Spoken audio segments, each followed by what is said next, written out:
അസ്സലാമു അലൈക്കും വറഹ്മത്തുള്ളാഹി വബറകാതുഹു. അൽഹംദുലില്ലാഹ് വസ്സലാത്തു വസ്സലാമു അലാ റസൂലില്ലാഹ് വഅലാ ആലിഹി വസഹ്ബിഹി അൽ ഫായിസീന ബിറളില്ലാഹി അമ്മാ ബഅദ്. പ്രിയ സഹോദരങ്ങളെ, ഇനി ജബ്ബാർ കയ്യാളുന്നത് വിശുദ്ധ ഖുർആനിലെ 74-ാമത്തെ സൂറത്ത് മുദ്ദസിറിലെ ആദ്യത്തെ 5 ആയത്തുകളാണ്. 56 ആയത്താണ് ഈ സൂറയിലുള്ളത്. അതിൻ്റെ ആദ്യ ഭാഗം ഇങ്ങനെയാണ്: അഊദു ബില്ലാഹി മിനശ് ശൈത്വാനിർ റജീം. ബിസ്മില്ലാഹിർ റഹ്മാനിർ റഹീം.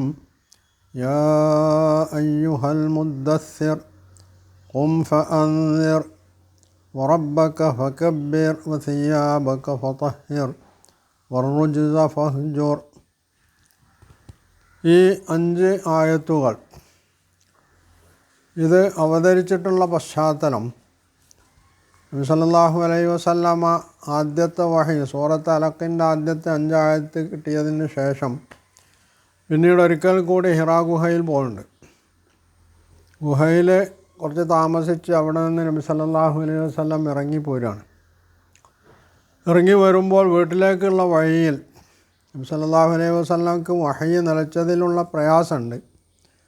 ആ മാനസിക പ്രയാസം അനുഭവിച്ചുകൊണ്ടാണ് നബി വീട്ടിലേക്ക് വരുന്നത്. ഈ ഘട്ടത്തിൽ നബി ഒരു ശബ്ദം കേൾക്കുന്നു. ആ ശബ്ദം കേട്ടപ്പോൾ നബി വലത്തോട്ടും ഇടത്തോട്ടുമൊക്കെ തിരിഞ്ഞു നോക്കുന്നുണ്ട്. നബി സല്ലല്ലാഹു അലൈഹി വസല്ലമ പറയുന്നത് ഇങ്ങനെയാണ്: വലമ്മാ ഖളൈതു ജിവാരി, ഞാൻ എൻ്റെ ഹിറയിലുള്ള താമസം അവസാനിപ്പിച്ചിട്ട് ഹബത്തു, ഞാൻ അവിടെ നിന്ന് ഇറങ്ങിപ്പോന്നു. വനൂദീത്തു, അപ്പോൾ എന്നെ വിളിച്ചു. ആരാണ് വിളിച്ചതെന്ന് അറിയില്ല, എന്നെ വിളിച്ചു. വനളർത്തു അൻ യമീനി ഫലം റശയ്യ, ഞാൻ വലതുഭാഗത്തേക്ക് നോക്കി, ഒന്നും കണ്ടില്ല. വനളർത്തു അൻ ഷിമാലി, ഇടത്തോട്ട് നോക്കി, ഫലം റശയ്യാൻ, അപ്പോഴും ഒന്നും കാണുന്നില്ല. വനളർത്തു അമാമി, മുമ്പോട്ട് നോക്കി, ഫലം റശയ്യാൻ, യാതൊന്നും കാണുന്നില്ല. വനളർത്തു ഖൽഫി, പിന്നിലോട്ട് തിരിഞ്ഞു നോക്കി, ഫലം റശയ്യ, അപ്പോഴും ഒന്നും കാണില്ല. റഫഅതു റഅസി, പിന്നെ ഞാൻ തല ഉയർത്തി നോക്കി. ഫറഅയ്തു ഷൈഅൻ, അപ്പോൾ ഞാനൊരു സംഗതി കണ്ടു എന്ന് അവിടെ പറയുന്ന ആ സംഗതി എന്താണ്? അത് തൊട്ടടുത്ത മറ്റൊരു റിപ്പോർട്ടിൽ ഇമാം മുസ്ലിം ഉദ്ധരിച്ച ഒരു ഹദീസിൽ പറയുന്നത്: ഫൈദൽ മലക്കുല്ലദീ ജാഅനി ബിഹിറ, ഹിറയിൽ വന്ന അതേ മലക്ക് ഖായിദുൻ അലാ കുർസിയ്യിൻ ബൈന സമായി വൽ അർളി, ആകാശത്തിനും ഭൂമിയിലും ഒരു കസേരയിൽ, ഒരു പീഠത്തിലിരിക്കുകയാണ്. അപ്പോൾ ജിബ്രീൽ ആണ് എന്ന് മനസ്സിലായി, മലക്കാണെന്ന് മനസ്സിലായി. ഫജുസിസ്തു മിൻഹു ഹത്താ ഹവൈതു ഇലൽ അർള്, അപ്പോൾ എനിക്കല്പം ഉൾക്കിടിലമുണ്ടായി, ഞാൻ താഴേക്ക് വീണു. അങ്ങനെ ഫജഅ്തു അഹ്ലി, ഞാൻ എൻ്റെ കുടുംബത്തിൻ്റെ അടുത്ത് ചെന്നു. വഖുൽതു, എന്നിട്ട് ഞാൻ പറഞ്ഞു, സമ്മിലൂനി, എനിക്ക് പൊതിച്ചു തരണം. ഫസമ്മലൂനി, അങ്ങനെ അവർ എനിക്ക് പൊതിച്ചു തന്നു. അൻസലല്ലാഹു തആല, അപ്പോഴാണ് അള്ളാഹു അവതരിപ്പിച്ചത്: യാ അയ്യുഹൽ മുദ്ദസ്സിർ ഖും ഫഅൻദിർ വറബ്ബക ഫകബ്ബിർ വസിയാബക ഫതഹിർ വറുജ്സ ഫഹ്ജുർ എന്ന് പറയുന്ന ഈ ഭാഗം എന്നാണ്. അപ്പോൾ ഇവിടെ ജബ്ബാർ എന്തൊക്കെയാണ് പറയുന്നത് ഇത് സംബന്ധമായി എന്ന് നോക്കാം.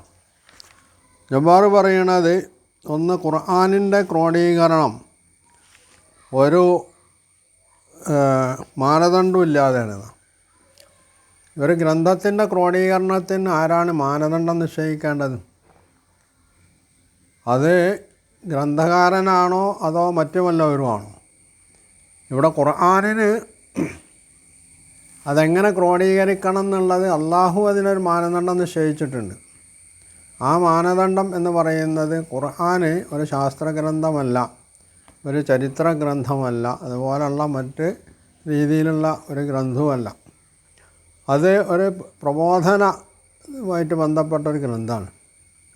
അപ്പോൾ ആ ഗ്രന്ഥത്തിലെ ഉള്ളടക്കം, അതിലെ വാക്യങ്ങൾ, ആയത്തുകൾ, സൂറത്തുകൾ, അത് എങ്ങനെ ക്രോഡീകരിക്കണം എന്നുള്ളത് നിശ്ചയിക്കുന്നത് അത് അവതരിപ്പിച്ചിട്ടുള്ള അള്ളാഹു തന്നെയാണ്.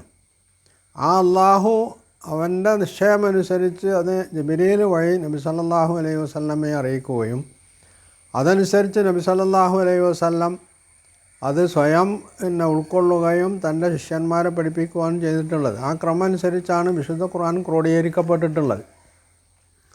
അല്ലാതെ സൃഷ്ടികളുടെ അല്ലെങ്കിൽ മറ്റാരുടെയെങ്കിലും നിബന്ധന അല്ലെങ്കിൽ രീതി അനുസരിച്ചല്ല വിശുദ്ധ ഖുർആനിൻ്റെ ക്രോഡീകരണം നടന്നിട്ടുള്ളത്.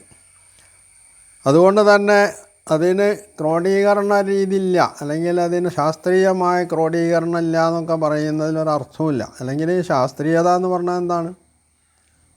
യഥാർത്ഥത്തിൽ ഖുർആനിന് അതിൻ്റെ സംബന്ധിച്ചിടത്തോളം ഖുർആനിൻ്റെ രീതിയാണ് ഖുർആനിനെ സംബന്ധിച്ചിടത്തോളം ശാസ്ത്രീയത എന്ന് പറഞ്ഞത്.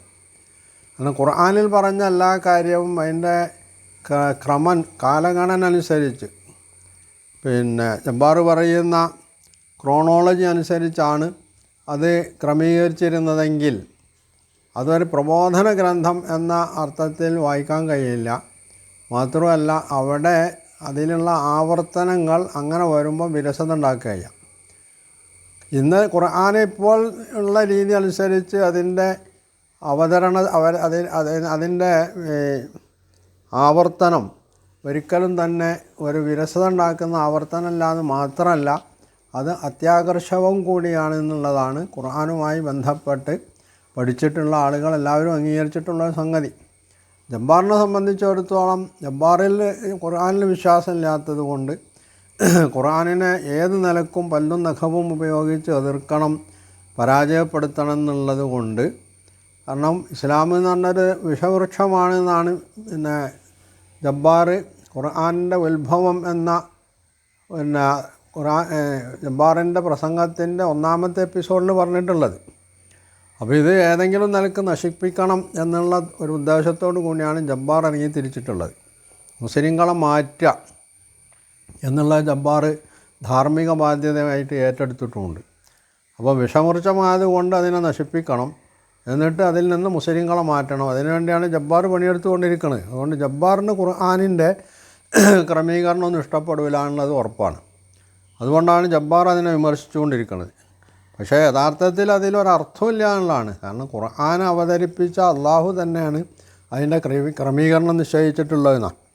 മറ്റൊന്ന്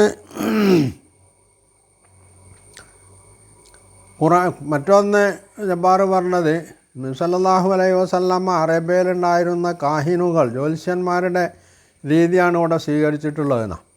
ജ്യോത്സ്യന്മാർ എന്താണ് ചെയ്തിരുന്നത്? ജബ്ബാർ പറഞ്ഞ അനുസരിച്ച് അവർ ഇരുട്ടത്തിരിക്കുക അല്ലെങ്കിൽ പുതച്ച് മൂടിക്കിടക്കുക.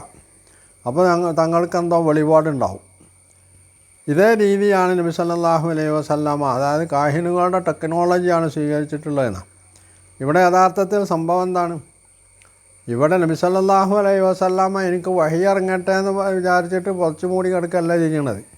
നബി താൻ വീട്ടിലേക്ക് വരുന്ന വഴിയിൽ വച്ച് താൻ കണ്ട ഒരു സംഭവം, ഒരു സംഗതി, അതിൽ ഭയചകിതനായിട്ട് വീട്ടിൽ വന്നിട്ട് അവിടെ പുതച്ച് മൂടി കിടക്കുക ചെയ്യുന്നത്. ഈ ഘട്ടത്തിലും തനിക്ക് വഹി ഇറങ്ങും എന്ന് നബി സല്ലല്ലാഹു അലൈഹി വസല്ലമ വിചാരിച്ചിട്ടുമില്ല, അങ്ങനെ ആഗ്രഹിച്ചിട്ടുമില്ല എന്നുള്ളതാണ്. അപ്പോൾ പറയുന്ന ഈ കാഹിനുകളുടെ ടെക്നോളജി നബി സല്ലല്ലാഹു അലൈഹി വസല്ലം സ്വീകരിച്ചു എന്ന് പറയുന്നതും തനി അസംബന്ധമാണ്. ഒന്നാമതായി നബി സല്ലല്ലാഹു അലൈഹി വസല്ലമ ജീവിതത്തിലൊരിക്കലും ഒരു കാഹിനുമായിട്ടും ബന്ധപ്പെട്ടിട്ടില്ല എന്നതാണ് നബി സല്ലല്ലാഹു അലൈഹി വസല്ലമയുടെ ചരിത്രകാരന്മാരൊക്കെ രേഖപ്പെടുത്തിയിട്ടുള്ള കാര്യമാണ്. കാരണം കാഹിനുകളെ, ജ്യോത്സ്യന്മാരെ ബന്ധപ്പെടുക ആരാണ്? ജ്യോത്സ്യന്മാരിൽ വിശ്വസിക്കുന്ന, അവർ പറയുന്നതൊക്കെ ശരിയാണെന്ന് അംഗീകരിക്കുന്ന ആളുകളായിരിക്കുമല്ലോ. അതുകൊണ്ട് നബി സല്ലല്ലാഹു അലൈഹി വസല്ലം ഒരിക്കലും ജ്യോത്സ്യന്മാരെ അംഗീകരിച്ചിട്ടില്ല, അവർ പറയുന്നത് വിശ്വസിച്ചിട്ടില്ല. അതുകൊണ്ട് തന്നെ ഒരിക്കലും നബി സല്ലല്ലാഹു അലൈഹി വസല്ലമക്ക് ജ്യോത്സ്യന്മാരെ സമീപിക്കേണ്ട ആവശ്യവും വന്നിട്ടില്ല. അതുകൊണ്ട് തന്നെ ഇത് ജ്യോത്സ്യന്മാരുടെ ഒരു ടെക്നോളജിയാണ് എന്ന് പറയുന്നതിലും അർത്ഥമില്ല. ജബ്ബാറിൻ്റെ കേവലം ഒരു വാദം മാത്രമാണത്.